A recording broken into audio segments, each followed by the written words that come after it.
Flash mob silente, invasione pacifica del Canal Grande, del ponte di Calatrava, degli agricoltori di Coldiretti Veneto, accompagnati da una cinquantina di sindaci e amministratori arrivati da ogni parte della regione con la presenza del governatore Zaia. Il territorio non ce la fa più.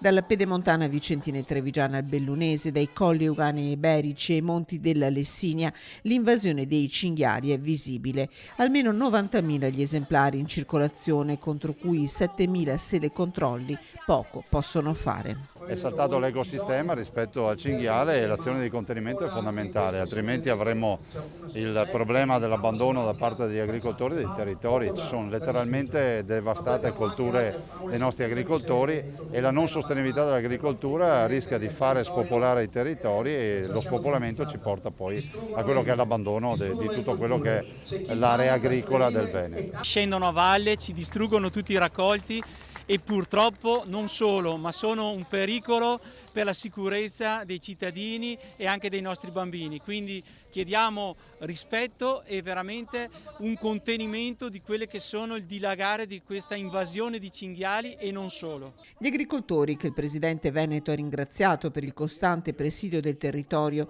chiedono una modifica della legge nazionale e meno burocrazia nell'adottare sistemi di contrasto.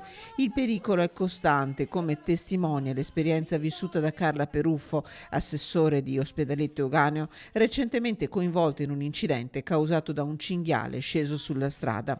L'invasione gialla della laguna contro un'invasione che continua silenziosa, documentata nel dossier L'assedio dei cinghiali in Veneto consegnato alle autorità regionali presenti, un assedio che agli agricoltori non toglie la voglia di continuare a lottare.